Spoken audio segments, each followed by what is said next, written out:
right, Shabbat Shalom, Mishpatiym. This is Moreh Medad Yahu Ben Yashriel, broadcasting on live stream. This is Living Branch Hebrew Assembly. We're glad for you to be with us today on this Shabbat. And once again, from my family to your family, Shabbat Shalom. We are so glad to be with you and to be able to broadcast and just celebrate the Shabbat. This is Yahuwah's Shabbat, not my Shabbat. And Yahuwah told us 6 days you're working, on the seventh day you rest. So we're resting in Him. We're in His Word. And we're just thankful that Yahuwah, Elohim, or Elohim, some prefer, and I like Elohim too, is reigning supreme. So what we're going to do, as usual, I have my two lovely daughters here. They're going to give us some info about Living Branch Hebrew Assembly. And what they're going to do, I'm going to have Kiki give us our email address, because if you need to reach us, you just simply use this email address. So Kiki, take it away. info@living-branch.org. Doesn't she sound wonderful? She's getting better every time. And we're going to have her. She loves being broadcasting. So we're going to have her say Shabbat Shalom in her special way if she would like to. Shalom. Well, she normally say Shalom. That's normally how she likes to do it. But I think she kind of was shocked. So, but you know, as you grow older and you bring your kids up in the way of Yahuwah, it'll be innate for them to be able to do the things that pertain to the Father. And the Father says to train them up in the way they should go, and when they're older, they shall not depart from it.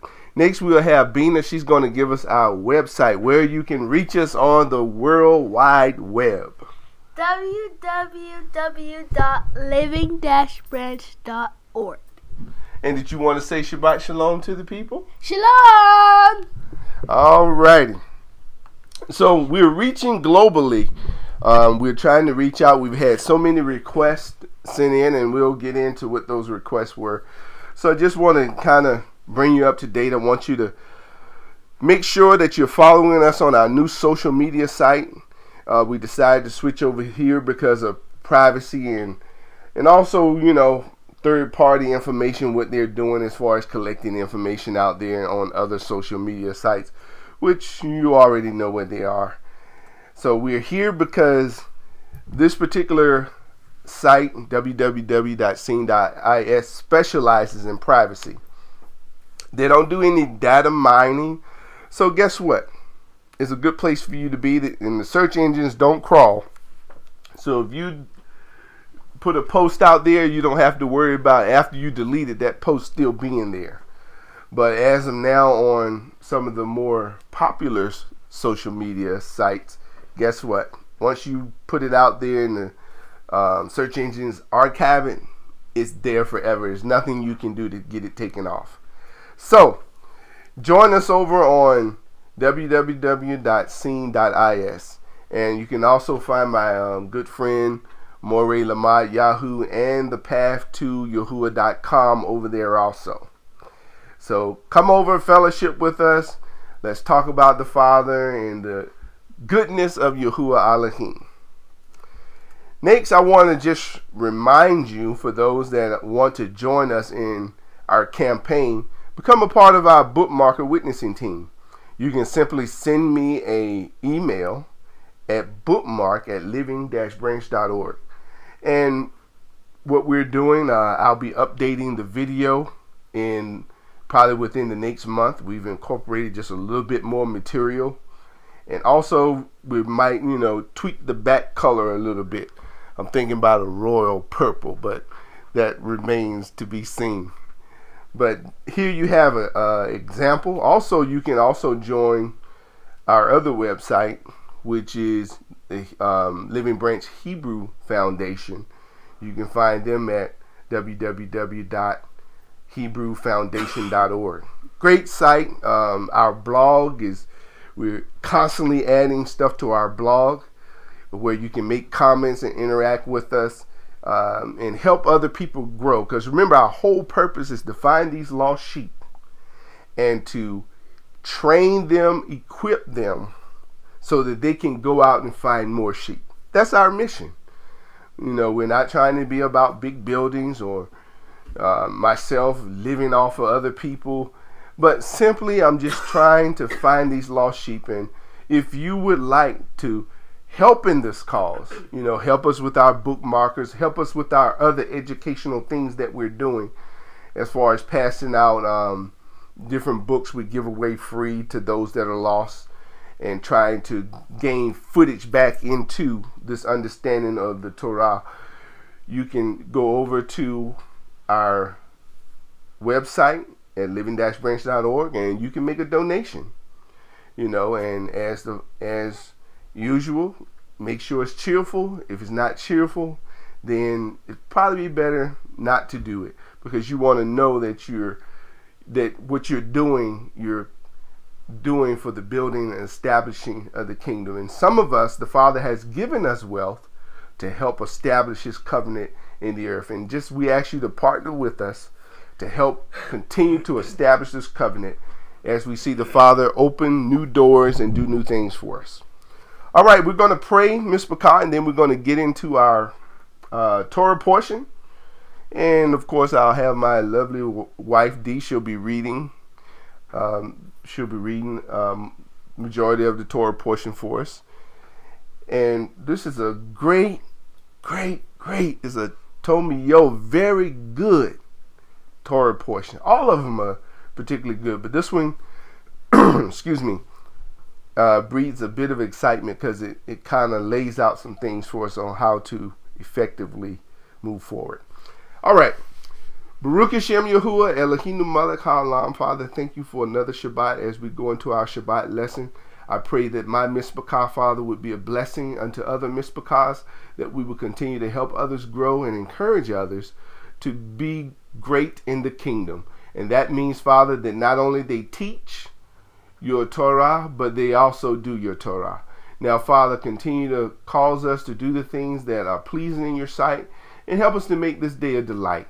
And we thank you now in the name of Messiah Yahusha, Hallel to Yahuwah. Amen. Okay. Let's go over here, Mishpatiym. We're going to get into our Torah portion, which will be coming from Exodus 21st chapter, 1st verse, through Exodus 24th chapter, 18th verse. Now, I'm asking, before we start the reading, I just wanted to show you where our particular definition or word for this Torah portion comes from. And the Torah portion is entitled Mishpatiym. And Mishpatiym is, as you can see down here at the bottom, Mishpatiym means judgment. That's what it means, a verdict. So these are what Yahuwah has said and how Yahuwah has said we are to handle things. Now keep in mind, there are 4 types of things that Yahuwah deals with. He deals with commandments, the mitzvot. He deals with Torah, that's instruction, and you'll see it translated as law. He deals with Mishpatiym, which is judgments. And he also deals with Kakah, which is statutes. So today you'll see the word judgments or Mishpatiym. Okay? So that means someone has to take Yahuwah's word, what he has spoken, and make a decision, usually between 2 parties, or has to execute this judgment. So it's a decree that's made. Sometimes it can also have a punishment, as you will see. And sometimes this punishment can be death. So this is, within this section, I want you to pay attention. What things in the eyes, because this is not my instruction. This is the father's instructions. What things in the father's eyes will bring about death if you do them? So what I'm going to do, I know you're tired of listening to me. We're going to get you a much better voice than mine. I'm just simply here to teach his instructions. So I'm going to ask my Isha if she would read. I want to stop on this one. Let's see, to the 6th verse. Exodus 21st chapter, that's Shemot, 1st through the 6th verse. These are the right rulings which you are to set before them. When you buy a Hebrew servant, he serves 6 years, and in the 7th he goes out free for naught. If he comes in by himself, he goes out by himself. If he comes in married, then his wife shall go out with him. If this matter has given him a wife, if his master has given him a wife, and has borne him sons or daughters, the wife and her children are her master's, and he goes out by himself. And if the servant truly says, I love my master, my wife, and my children, let me not go out free, then his master shall bring him before Elohim, and shall bring him to the door or the doorpost, and his master shall pierce his ear with an awl, and he shall serve him forever. Okay, now Miss Baka, I want you to take note here, because this is vital to our understanding in this judgment. So if we have a Hebrew servant or slave, he serves 6 years, then in the 7th year he goes free. Now if he came in married, it says that he leaves out with his wife and his children. But if the sovereign or the master, and you'll find a lot of translations use master, but you might hear me say sovereign. If that sovereign or the master of that particular house gives him a wife while he's there, when he leaves, that any children, any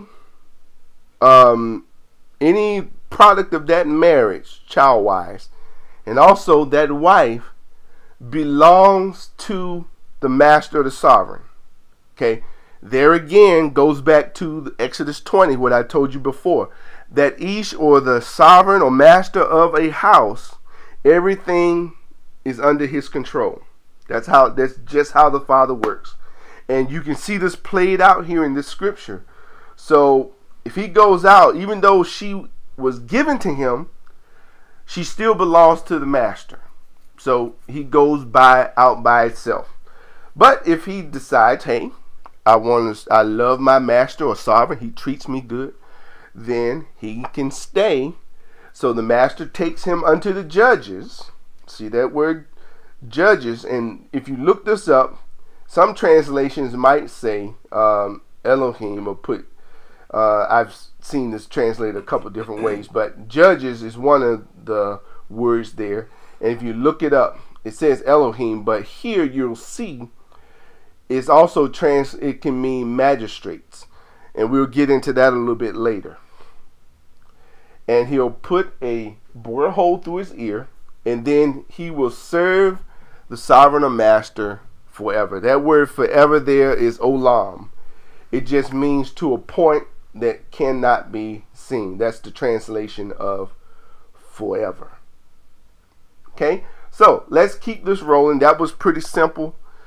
Guess what? If you have this situation today, these rules still apply. So I'm going to ask my wonderful Isha to keep reading. Now this particular section, I'm going to bring a lot of hopefully clarity to this particular section. I'm going to ask if she would read down through the 10th verse now. And when a man sells his daughter to be a female servant, She does not go out as male servants do. If she is pleasing in the eyes of her master, who has engaged her to himself, then he shall let her be ransomed. He shall have no authority to sell her to a foreign people because of him deceiving her.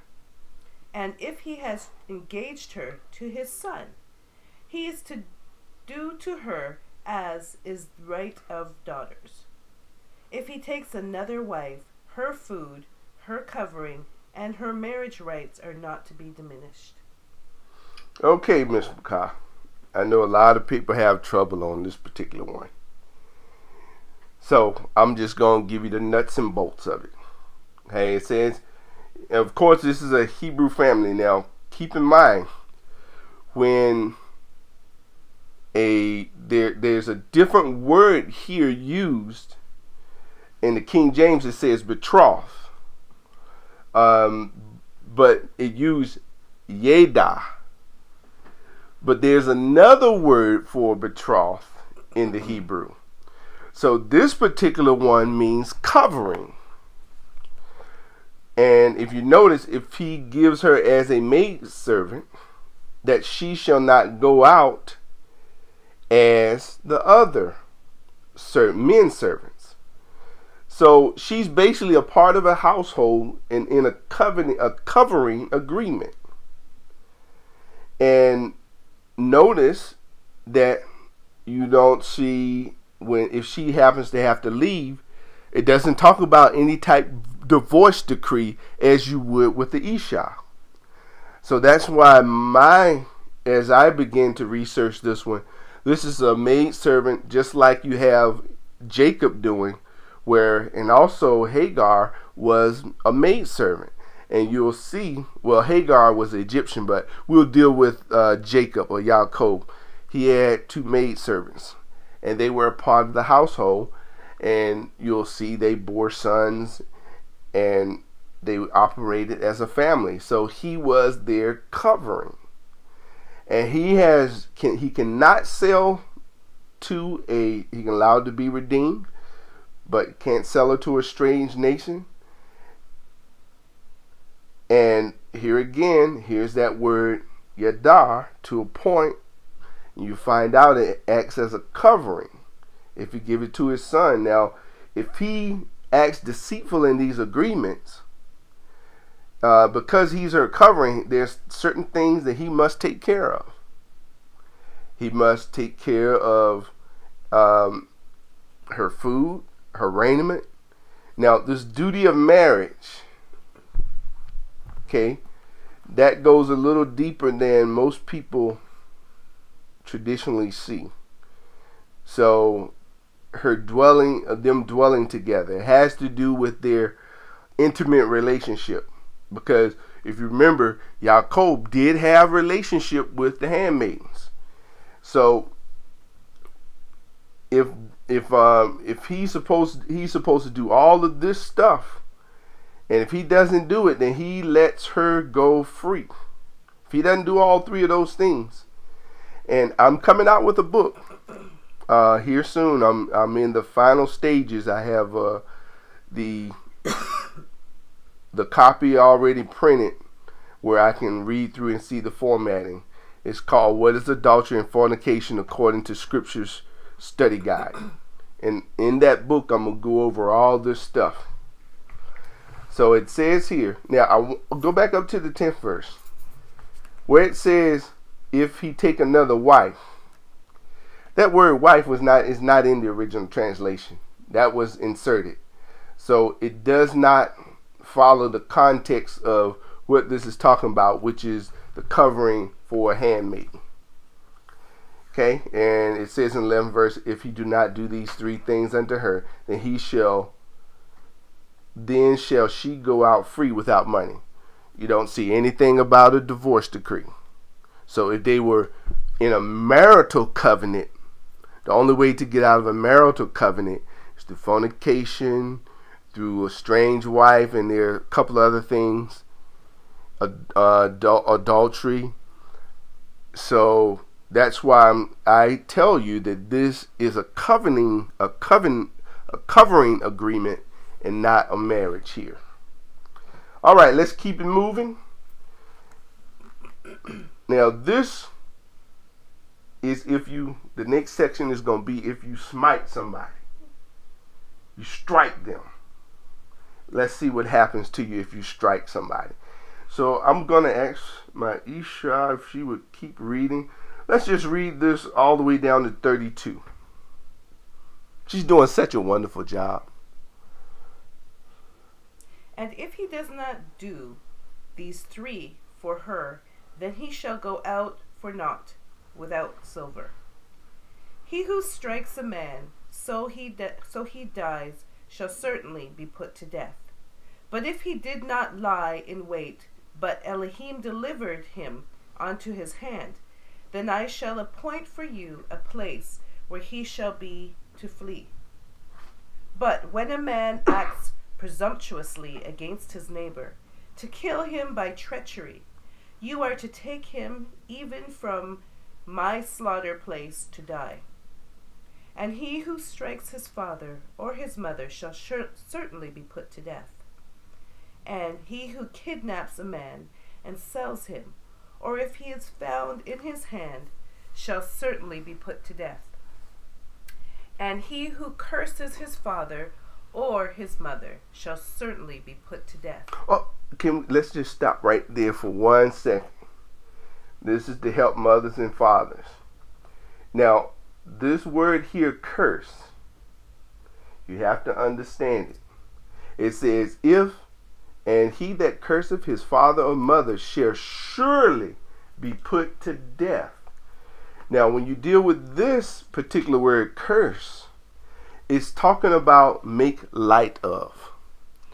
So if you have kids and they don't follow your instruction and they just quote unquote blow you off, make light of it, then here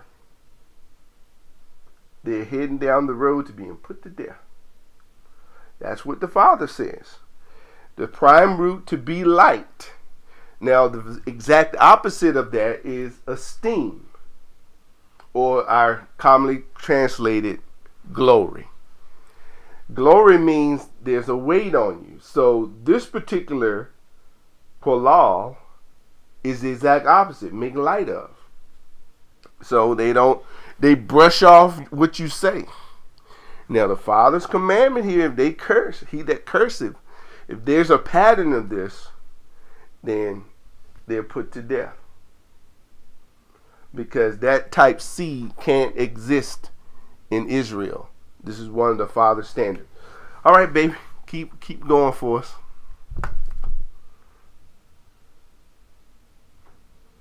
And he who curses his father or his mother shall certainly be put to death. And when men strive together, and one strikes the other with a stone or with his fist, and he does not die, but is confined to his bed, if he rises again and walks about outside with his staff, then he who struck him shall be innocent. He only pays for lost time and sees to it that he is completely healed. And when a man strikes his male or female servant with a rod, so that he dies under his hand, he shall certainly be punished. But if he remains alive a day or two, he is not punished, for he is his property. And when a man strive, and he shall smite a pregnant woman, and her children come out, yet there is no injury, he shall certainly be punished accordingly as the woman's husband lays upon him, and he shall give through the judges. But if there is injury, then you shall give life for life, eye for eye, tooth for tooth, hand for hand, foot for foot, burn for burn, wound for wound, lash for lash. And when a man strikes the eyes of his male or female servant and destroys it, he is to let him go free for the sake of his eye. And if he knocks out the tooth of his male or female servant, he is to let him go free for the sake of his tooth. And when an ox gores a man or a woman to death, then the ox shall certainly be stoned, and its flesh is not eaten, and the owner of the ox is innocent. However, if the ox has previously in the habit of goring, and its owner has been warned, and he has not kept it confined, so that it has killed a man or a woman, the ox is stoned, and its owner also put to death. If a sin covering is laid upon him, then he shall give the ransom of his life, whatever is laid on him. Whether it has gored a son or gored a daughter, according to this right ruling, it is done to him. If the ox gores a male or a female servant, he is to give to their master 30 shekels of silver, and the ox is stoned. And when a man opens a pit, or if a man digs a pit and does not cover it, and an ox or a donkey falls in it, the owner of the pit is to repay. He is to give silver to their owner, and the dead beast is his. And when the ox of a man smites the ox of his neighbor, and it dies, then he shall sell the live ox, and divide the silver from it, and also divide the dead ox. Or, if it was known that the ox was previously in the habit of goring, and its owner has not yet kept it confined, he shall certainly repay ox for ox, while the dead beast is his. All right, thank you, Dee, for reading to the end. I prompted her. I know it's all in the same context. That's why I told her to keep reading. Now, you can see that some of these things bring death, some don't. It just depends on the situation. And what happens, there are two officers we'll see later, a judge and the officer, which make the determination. So Maisha and I were talking the other day, and let's say we didn't have an ox, but let's say we had a dog, and the dog bit somebody.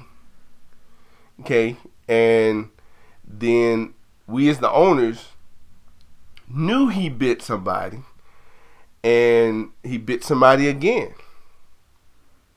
So we have to compensate the person that was bit. Now, I know they have their modern, stuff that they use to determine that, but you kind of have to take these when you don't have the exact situation. Look at these judgments and be able to pull out and use it to the situation that you're in to render a righteous judgment. So it might not be an ox. It could be, let's say a horse kicked somebody and they died. Well, if that horse kicks somebody else and the next person dies also and the owner knows it, then guess what? According to Turah, the horse is put to death, and that person, because they didn't constrain that horse or do what they were supposed to do, that owner also is worthy of death too. So that's just what Torah says. It's not what Midan say. I'm just saying what the Father's judgments say. So let's keep going. We're going into the 22nd chapter. This is a awesome Torah portion. When a man steals an ox or a sheep, and shall slaughter it or sell it, he repays 5 cattle for the ox, and 4 sheep for a sheep. If the thief is found breaking in, and he is struck so that he dies, there is no guilt for the bloodshed. If the sun has risen on him, there is guilt for the bloodshed. He shall certainly repay.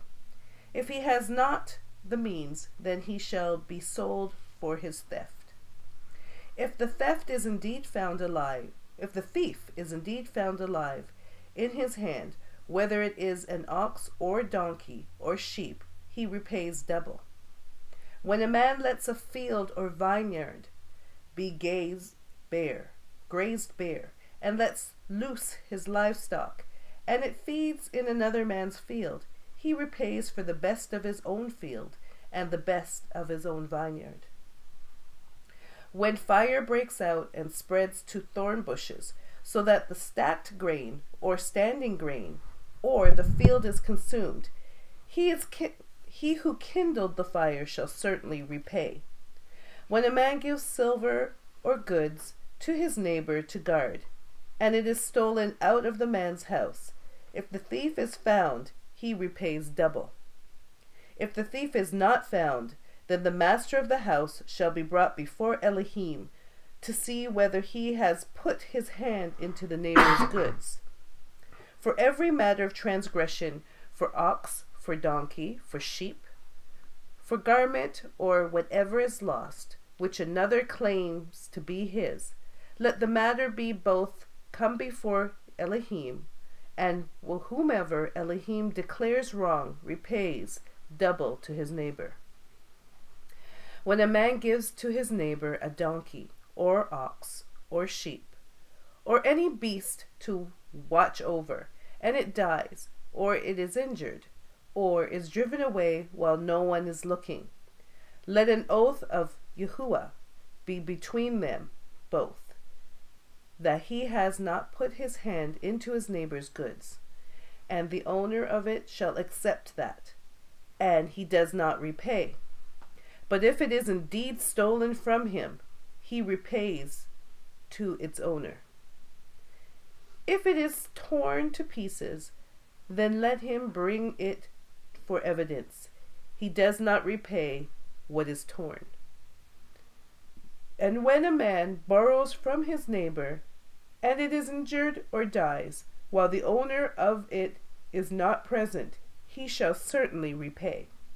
But if the owner was with it, he does not repay.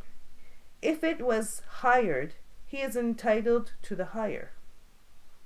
And when a man entices a maiden who is not engaged and lies with her, he shall certainly pay the bride price for her to be his wife. If a father absolutely refuses to give her to him, he pays according to the bride price of maidens. Do not allow practicer of witchcraft to live. Anyone lying with a beast shall certainly be put to death. He who slaughters to an Elohim except Yahuwah only is put under the ban. Do not tread down a sojourner or oppress him, for you were sojourners in the land of Mitzrayim. Do not afflict any widow or fatherless child. If you do afflict them at all, if they cry out to me at all, I shall certainly hear their cry. And my wrath shall burn, and I shall kill you with the sword. Your wives shall be widows, and your children fatherless. If you do lend silver to any of my people, the poor among you, you are not to be like one that lends on interest to him. Do not lay interest on him. If you take your neighbor's garment as a pledge at all, you are to return it to him before the sun goes down. For that is his only covering. It is his garment for his skin. What does he sleep in? And it shall be that when he cries to me, I shall hear, for I show favor. Do not revile an Elohim, nor curse a ruler of your people. Do not delay giving your harvest and your vintage. Give me the firstborn of your sons. Likewise, you are to do with your oxen, with your sheep. It is to be with its mother 7 days. On the 8th day, you give it to me. And you are set apart men to me. And you do not eat any meat which is torn to pieces in the field. You throw it to the dogs. All right, thank you, Todah. Excuse me, Miss Paka. Now, I just want to, I'm just going to highlight a couple little things for you in this particular Torah portion. There is a point, most of the circumstance you see a thief has to repay. But there was one thing that was mentioned, that if in the that the thief, it says in the first verse, and it be stolen out of a man's house, if the thief be found, let him pay double. If the thief, hold on, let me go back up a little further. Okay, it says in the second verse, if a thief be found breaking up and be smitten that he dieth, there should be no blood shed for him. Okay, so if this is just hypothetical, you walk in on a thief and you happen to say clock him across the head and he dies, then you wouldn't have to die in that circumstance. But it goes on, it says, if the sun be risen upon him, there shall be blood shed for him, for he shall make full restitution. If he have nothing, then, so if he's caught in the sun, if he's caught and he can't make restitution, let's say you just caught him and now you're taking him to the judges, and so he has to make full restitution. If he doesn't have anything, then he's sold for his act, and that money is given to the person to compensate them. So most of these are pretty straightforward, as you can see. Now there were a couple of little things that we probably need to pay attention to. Let's go to this one, verse 16. If a man entice a maid, that word there's butula, that is not betrothed. Now notice here, it doesn't use yada for the translation or the Hebrew word. The word here is aras, to betroth. And if the father refuses, guess what? He has to pay the father restitution for taking for lying with his daughter. So the father can't refuse, and he's supposed to pay according to the dowry of virgins. Okay, and of course, you know, a witch dies, and that's why I was telling you to pay attention to the different punishment. A witch dies. Anybody that's doing sorcery, witchcraft, casting spells, because if you start to look this up in the Hebrew, thou shalt not suffer a witch, and it basically is one that practices sorcery and casting the spells, a whisperer. Remember, this is the same word that's used of Hasatan, enchantments. If you lie with a beast, you're put to death. Doesn't matter, male or female. Sacrifice the other mighty ones, you're put to death. And of course, we don't charge interest. So I can't loan you $50 and say you give me back $100 if we're both a part of Yashrael or Israel. Now, verse 28. Let's get some context on this. Thou shalt not revile the gods. Now that's Elohim, and you got to remember the other translation here is magistrates, the magistrates, because the context of the sentence ends in nor curse the ruler of thy people, or the leaders. So those that make the judgments and those that lead, whether they led 100, 10, or how many ever they led, you're not supposed to revile them. Curse, make light of. This is the same, excuse me, Miss Baka. This is the same word that's used about the children cursing the parents. And of course, it goes on. Notice that it's when a sheep or oxen has a baby, then they stay with them 7 days. Then on the 8th day, you can give it. And we don't eat anything killed in the road. I remember seeing this show called Roadkill. This guy was making gourmet meals out of everything he found in the roadkill. It was horrible. So we don't eat torn stuff. And if you want to know what you can eat, go to Leviticus 11.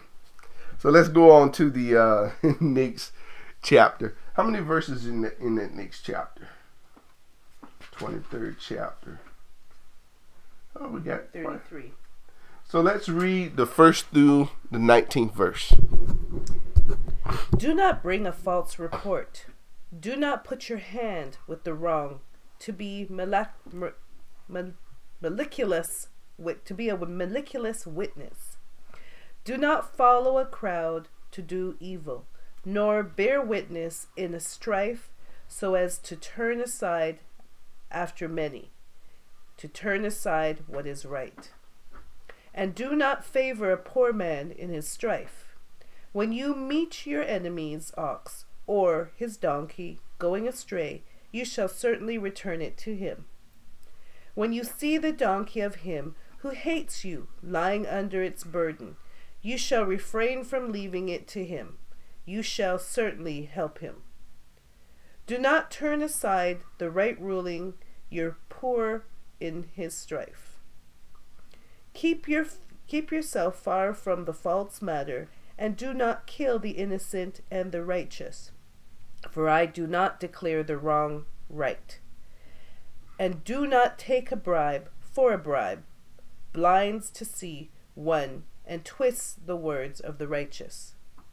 And do not oppress a sojourner, as you yourself know the heart of a sojourner, because you were sojourners in the land of Mishpatiym.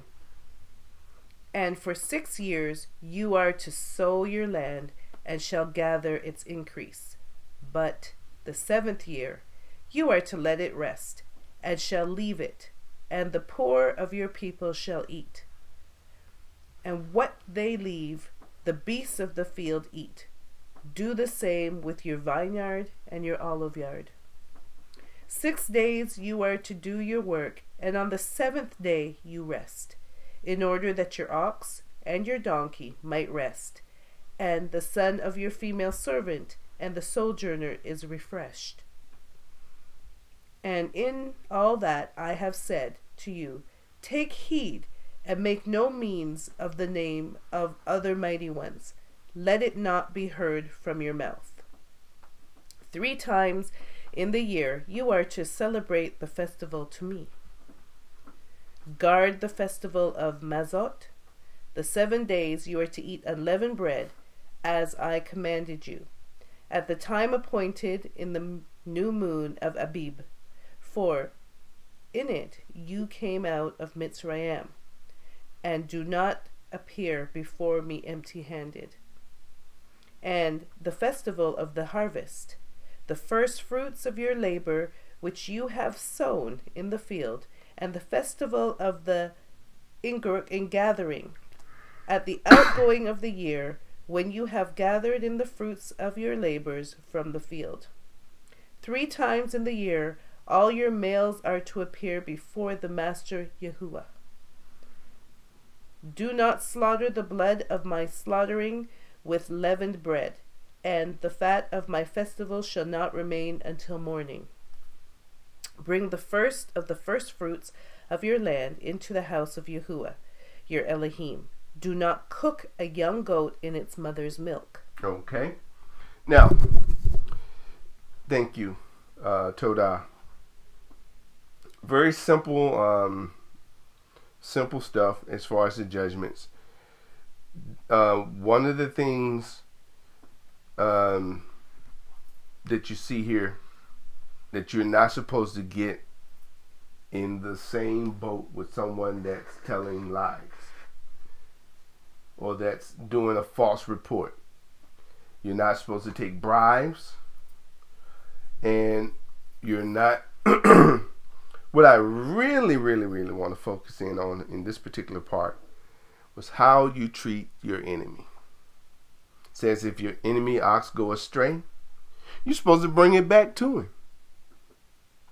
So this right here shows us how we're supposed to treat an enemy.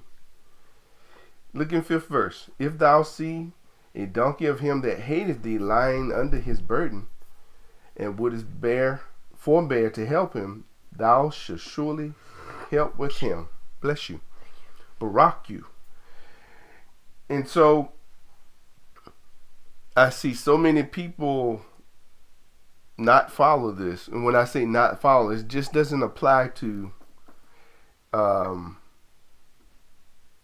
the donkey. If you see the donkey or animals lost, it's how you treat your enemy in general. And you can find it in other places in the Tanakh. You know, that if your ways are pleasing to Yahuwah, you know, Yahuwah represents, how could you put this? Yahuwah wants us to be a witness to the nations.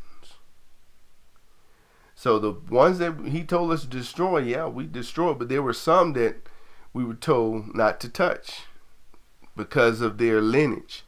So right now we don't know who is who. So we have to watch how we treat everybody. You know, sometimes we want to low rate people, but you don't know who is who. You know, because we were scattered to the uttermost parts of the earth. So just make sure that you are treating everyone as the Father has said, to love thy neighbor as thyself. Of course, we know the Shabbat, not only does, if we're planting or harvesting, you're supposed to sow 6 years and reap the harvest. In the 7th year, you let the land rest, and whatever harvest comes forth is given to the poor and to the beasts of the field. We know we work 6 days, on the 7th day we rest. And there are 3 times that the males appear before Yahuwah, and they are doing the unleavened bread, the Feast of Weeks or Shavuot, and doing the Feast of Tabernacles. Now I want to kind of clarify where it says in verse 13, in all things I have said unto you, be circumspect, and make no mention of the names of other Elohims. Okay, this word mention means over here to mark or to remember. So man is designed to remember Yahuwah and his statutes. But if you're out here and you say you've memorized all the zodiacs and you all into that, you know, that's what you're encoding in your mind. That's not of Yahuwah, because we're not supposed to do that. What we're supposed to do is remember his Torah. So we're supposed to etch that into our hearts. Okay?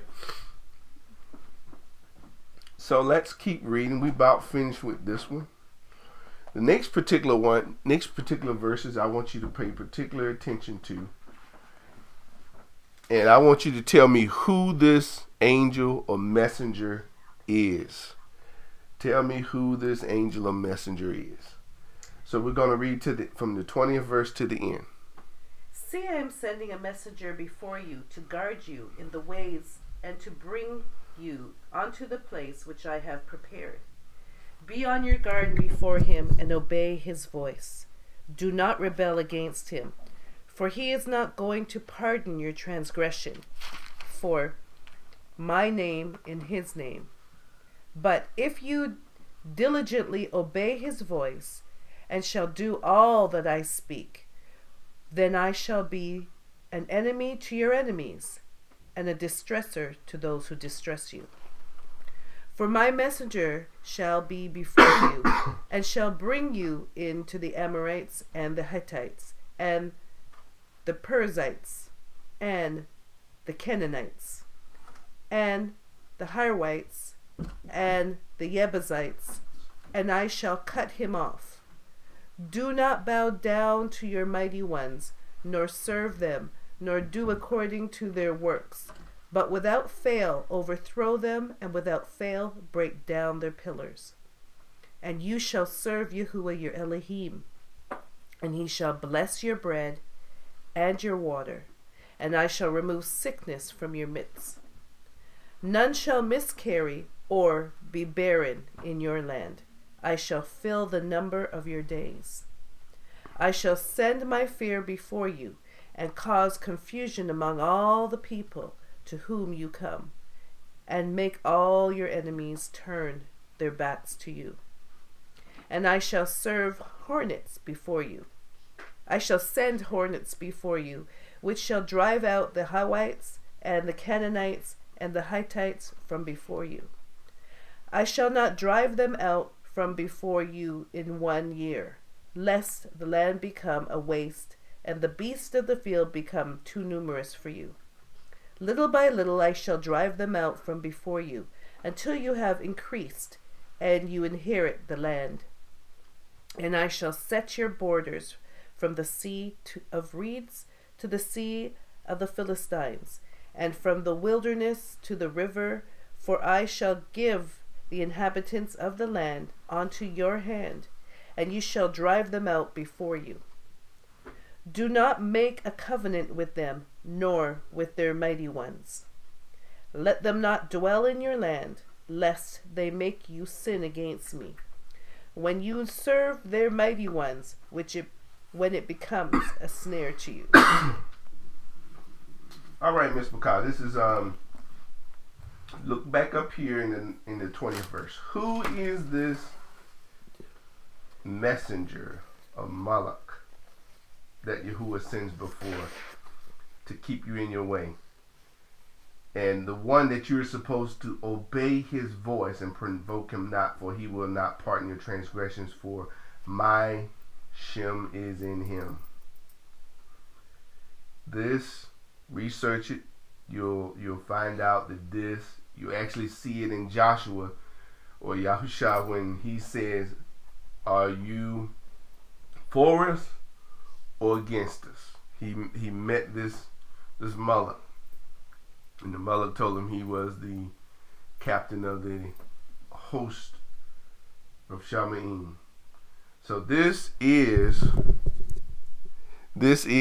none other than the Mashiach. He wasn't called Mashiach then, but this is the ones who voiced, which the Mashiach told us, he only gives us the words of the Father.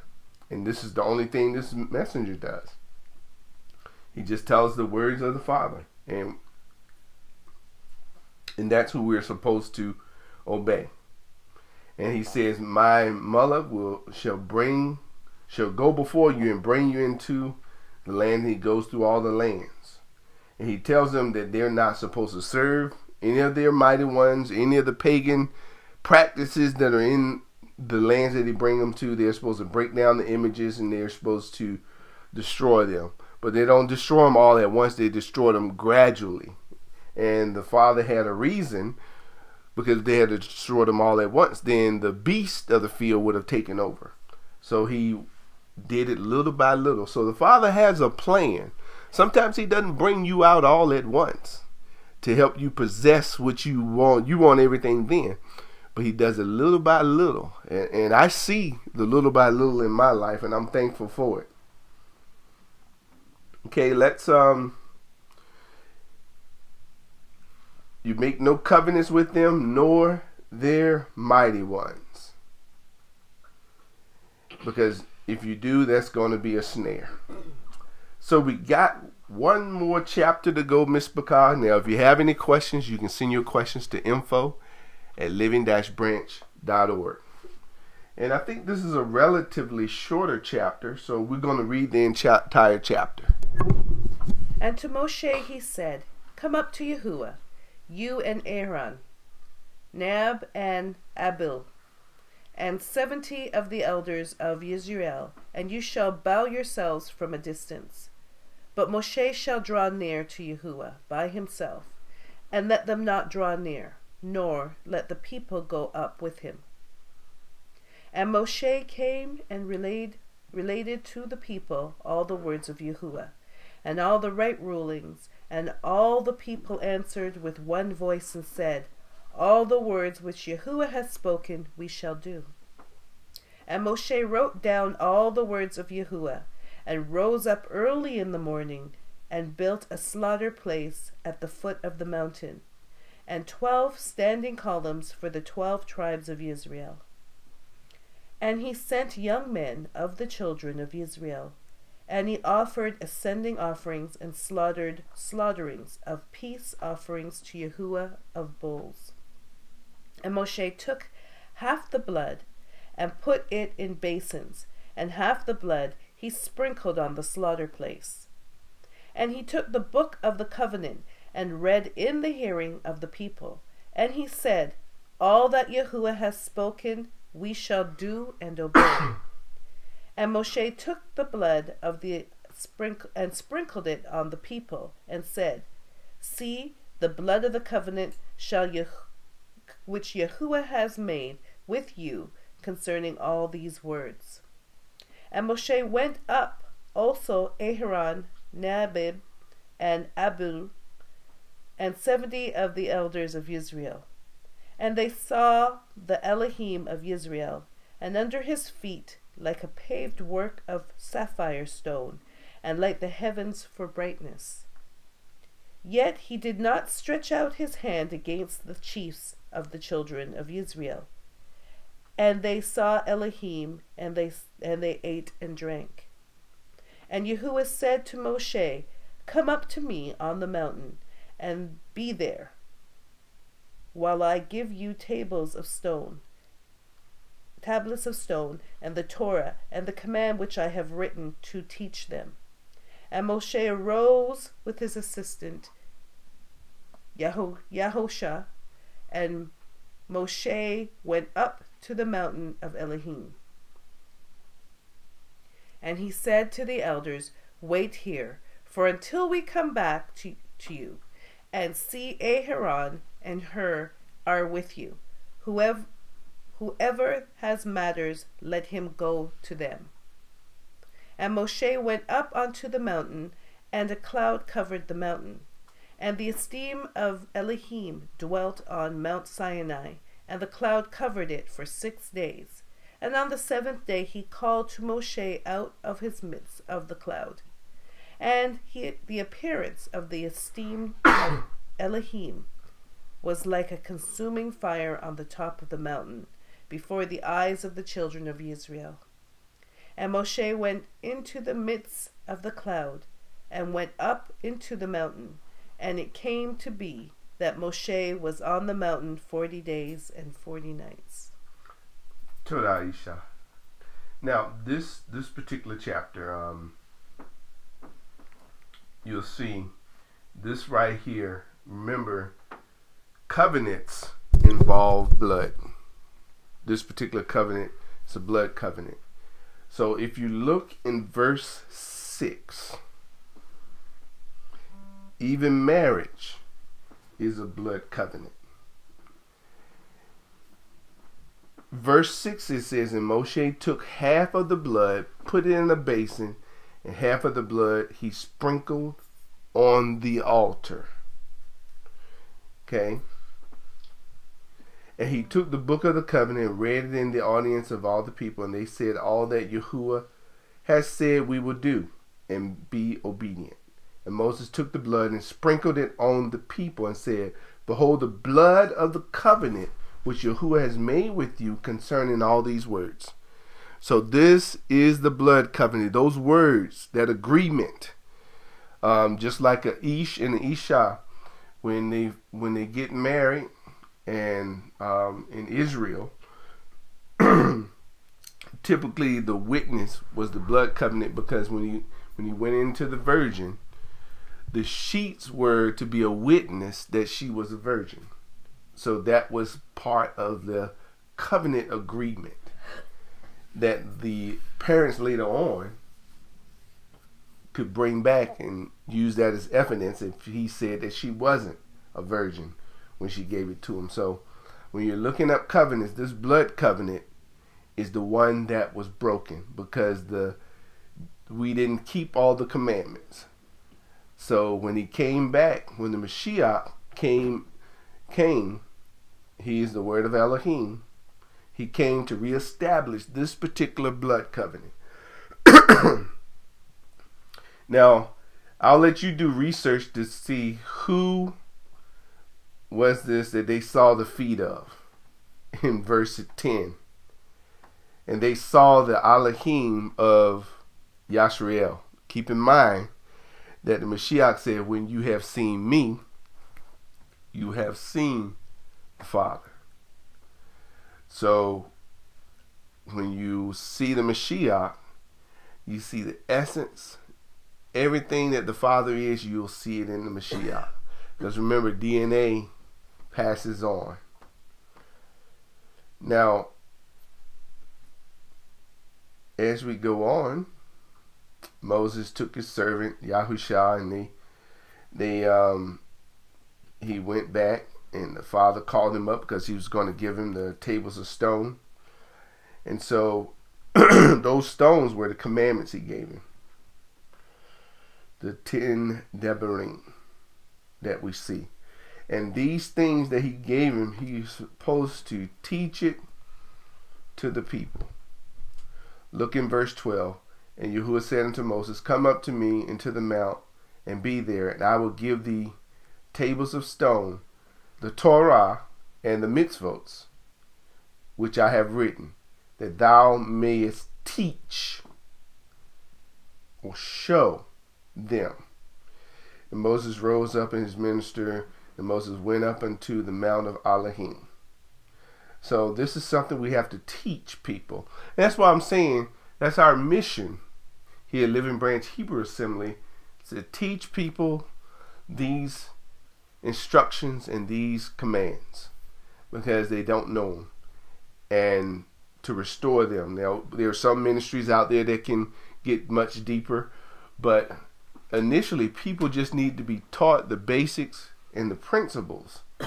Then they can go on to the much weightier things. And that went as far as the revelations and, different things. But you have to learn these basics to be able to do them. So, Mishpatiym, that's the end of our Torah lesson for today. If you have any questions, you can email us at info@living-branch.org. And did you have any questions? And so what we're going to do, we're going to pray. And if you have your Mishpatiym standing around, grab hands with them. Grab hands with them. Father, it's a great day. Here's God.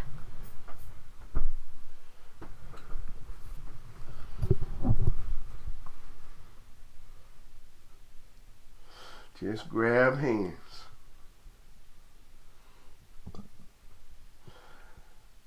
Baruch Hashem Yahuwah Eloheinu Malach Haolam. Father, thank you for another great Shabbat. We ask you, Father, to bless our Mishpatiym. Keep us, Father, in the center of your will. Help us to walk this path out, Father, and stay on the path of righteousness. Help us to walk in what's already been tread down, that we stay in the grooves, that we not sway to the left or right. Help us to continue to search and seek for the lost sheep of the house of Yashriel, Father, and help those, Father, that are out there, that are passing out bookmarks, those that are witnessing your name and telling people about your truth. Be with them, Father. Keep us. And remember Sharak Will. Remember Minister Gian. Remember his family. Remember Simeon Quintasia, Father. Continue to bless us all as a family. Keep us together. And we say Todah in the name of Messiah Yahusha. Hallel to Yahuwah. Amen. Amen. And from my family to your family, Shabbat Shalom.